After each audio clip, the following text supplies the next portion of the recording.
Here are today's top headlines. We are starting the week off with dangerous heat. Some areas might experience feels like temperatures well over 100 degrees, and that means you might run the risk of suffering heat exhaustion or even heat stroke. You should be aware of your body. Watch for symptoms like dizziness, thirst, heavy sweating, or nausea. Those could indicate heat exhaustion. If it's left untreated, and they could progress to a heat stroke, and that's where you might experience confusion or unconsciousness. If you or someone you know is experiencing any of these symptoms, call 911. To cool down your body, experts recommend a cold washcloth or ice pack on your pulse points. That's where your blood vessels are closer to the skin surface. Columbia's climate school says the best places are your wrists, neck, elbows, feet, thighs, temples, and forehead. And when temperatures soar this high, more people turn on their air conditioning to keep cool. We know that. And that extra usage puts a strain on the country's electrical system. The Energy Department is taking action to try to prevent blackouts from happening. It has issued an emergency order to keep Americans in 17 states powered during the heat wave. That order directs the Southwest Power Pool to take steps to help keep electricity flowing. Our area is not impacted by that order, but there are still things you can do to keep your home cool in the summer. To reduce temperatures, close your blinds and your curtains during the day. Experts say 76% of the sunlight that hits a standard double-paned window turns into heat. So turn your blinds upward or close them completely to reduce the heat coming into your home.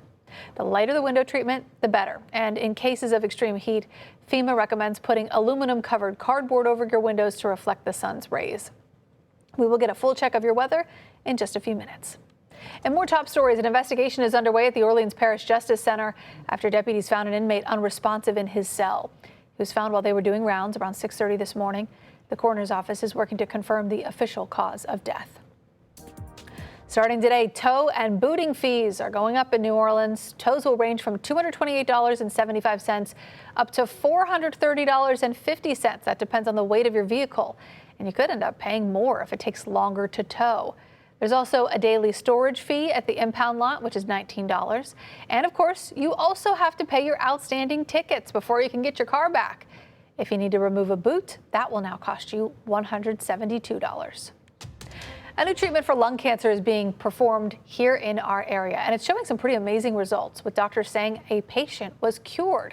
But what does that mean for others battling lung cancer? Medical reporter Meg Ferris joins us now. Meg, can you give us an overview? What is this new treatment? Yes. Okay. So it's something people have heard of, the Da Vinci robot, but it's a new version of the Da Vinci robot.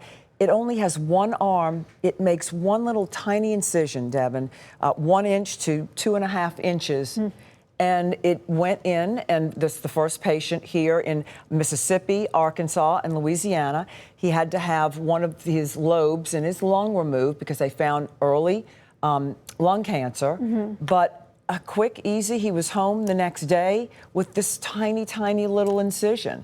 And it just makes it so much simpler where they don't have to go through the ribs and cause all that pain and healing time and pain that can last for months and months.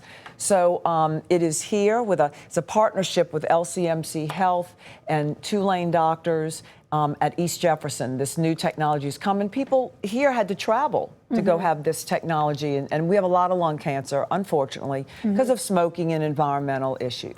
That is fascinating, though, that they can do this, and they're saying it's curing their cancer. So technically, you can't say something is a cure until 5 years out. But so with the way the doctor phrased it is there's 0 detectable cancer in the very first patient. And we're going to have his story at 6 o'clock tonight. We talked to him. He was really cute. He said he's so excited, new lease on life. He's going to have his cataracts removed now. Because why not? Yes, right. That's amazing. So you talked to a patient. We're going to get to hear his whole story. And we're going to show you how this Da Vinci works. And, cool. And the other thing, too, is he got lucky that they found it in stage 1. Very lucky, because he had another issue that just happened to scan and find it.